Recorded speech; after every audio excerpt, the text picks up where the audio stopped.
Today we're going to talk about scale and how we can use scale drawings to solve problems. So let's say I have this picture of my family and I want to enlarge it to get it framed.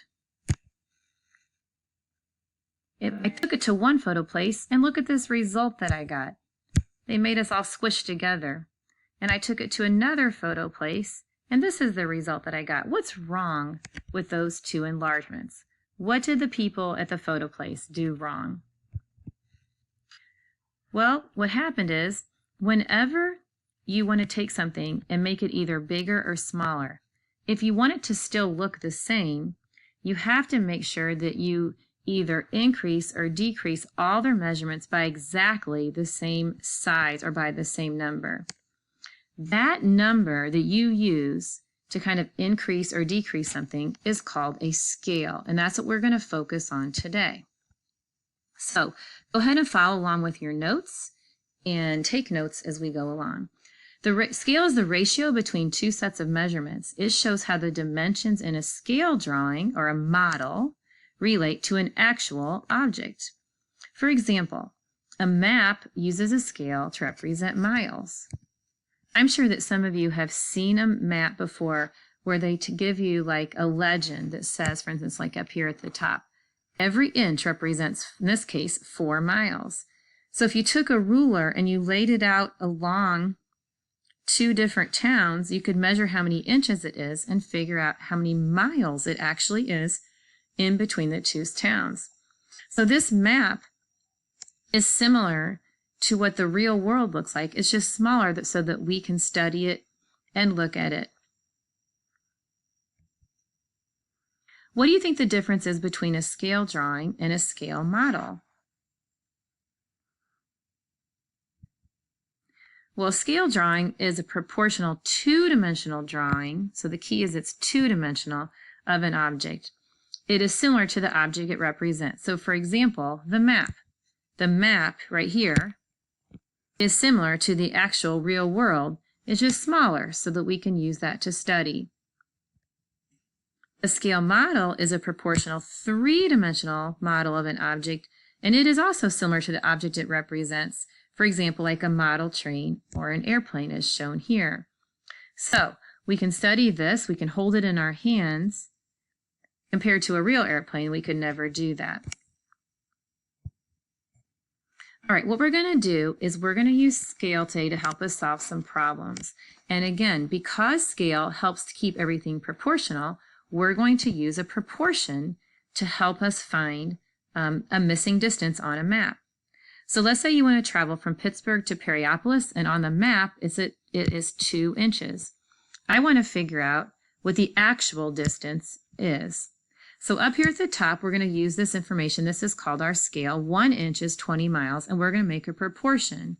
Our proportion is going to compare inches to miles. So remember that for each side, I'm going to put inches on top and miles on bottom. I'm always going to start with my scale. My scale is 1 inch is 20 miles. And now I'm going to go ahead and look at what I have here. I have down that the distance between these two cities is 2 inches. So I'll put 2 on the top because inches are going to go on the top on my right-hand side also. And I want to figure out how many miles that is. So to solve that, we cross multiply. And you're very good at that. We multiply these two and then divide by the number that is in the diagonal with the x.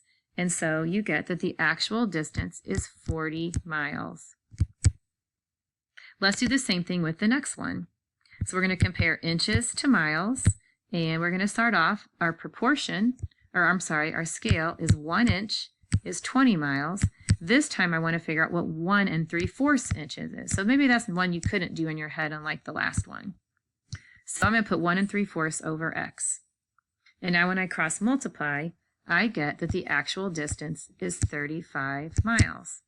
So that is a way you could use scale to help you calculate an actual distance from a map. You can also use it to go the other direction. Maybe you want to make a map of something, or maybe some of you want to be architects someday where you would be making blueprints of house plans or building plans. where you would have to take something that's larger and put it onto something smaller, like a piece of paper. So in this case, I have that you use a scale of 1 inch to 15 miles on a map to figure out the mileage of a trip. The trip's actual distance is given. So if the actual distance is 60 miles, let's make a proportion and figure out what that would be on the map. So always start with your scale. 1 inch is to 15 miles. So I'm going to put inches on top, miles on bottom.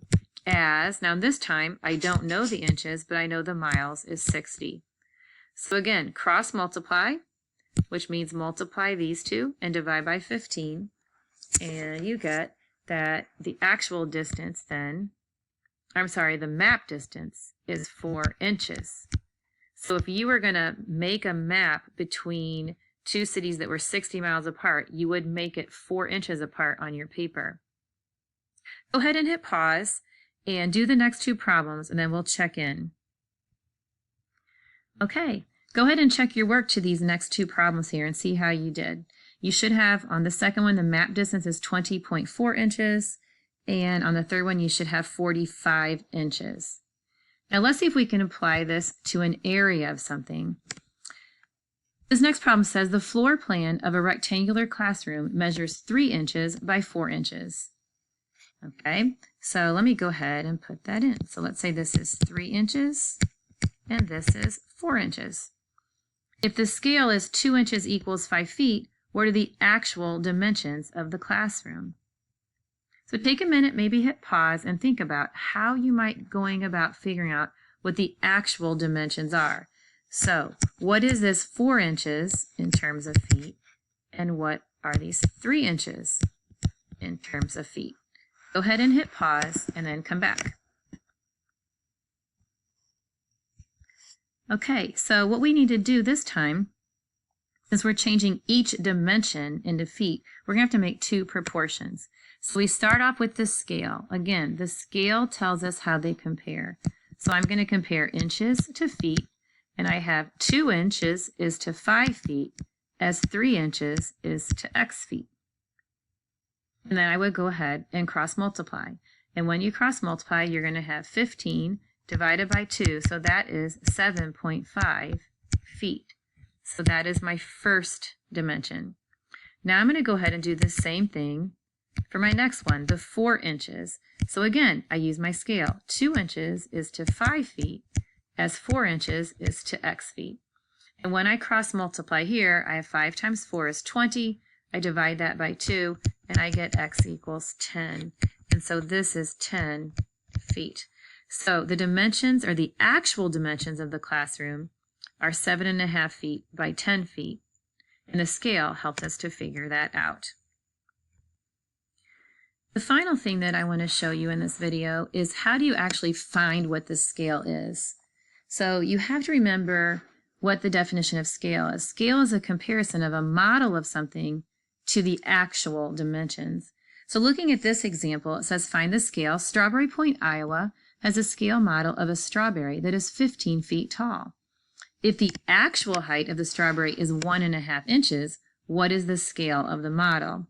This problem seems a little bit confusing because the model is actually bigger than the actual strawberry. But again, what we want to do is we want to compare the model to the actual.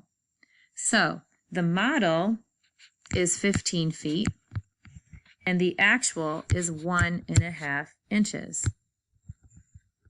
Now what some people do to make the scale, take that and they simplify it by dividing the top divided by the bottom. But I think an easy way to do it is to make it into a proportion. What we would like to do is figure out, okay, 1 foot equals how many inches? Kind of like what you would see on a map. We want it to look like that for the scale. And so if I want it to look that way, I can make a proportion saying, okay, 15 feet is to 1.5 inches as 1 foot is to x inches. And then if you cross multiply on that, you will get that the answer is 10. So you can write your scale like this, just as one thing equal to another. Sometimes you'll see scale written as a colon, like maybe 1 to 10, 1:10. Sometimes you might even see it written as a fraction.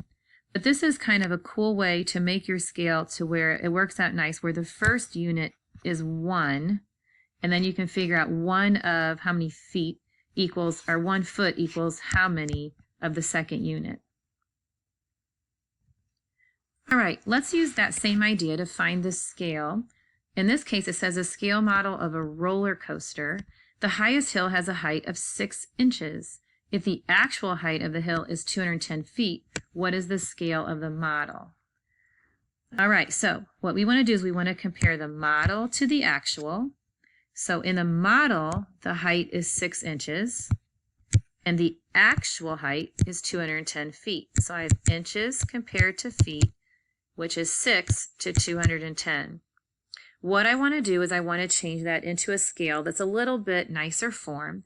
So I want to figure out, okay, if it's 6 inches to 210 feet, then 1 inch represents how many feet? So to do that, I put a 1 on the top, I'll put an X on the bottom, and I'm going to cross multiply. And when I cross multiply, I figure out that every inch of my model represents 35 feet in real life. So my scale will be 1 inch equals 35 feet, or I could say it's 1 to 35.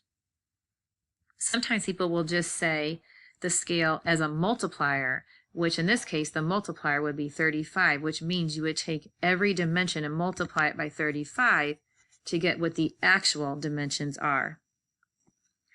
All right, one final problem on scale. I'll read it, and why don't you see if you can set it up. Hit pause and see if you can set it up and find what the scale is. Hannah made a scale drawing of her neighborhood. The school property, which is 90 feet wide in real life, is 9 inches wide in the drawing. Here's the actual. 9 inches wide, that's the model or the scale. Well, excuse my writing there. What scale did Hannah use? So go ahead and hit pause and then come back and let's see what you got. Okay, so you should have set it up like this, where you have right here, you're comparing inches to feet, and you've 9 inches is 90 feet, so 1 inch is how many feet? Again, I like using this ratio right here so I can set it up this way, so I have 1 inch equals how many feet. That's a great way to set up your scale. So when you cross multiply, you get 10, so your scale is 1 inch equals 10 feet. It could also be written as 1 to 10. And sometimes in some different books, or sometimes when you're reading about scale, you might hear the scale as like a multiplier. In this case, the multiplier would be 10, which means you would take the number 10 times any of the model's dimensions to figure out the real life dimensions. All right, so this video was on using the scale to apply it to help you find some real life, maybe dimensions on a map or on real life, and also finding a scale. So we had 2 different topics today.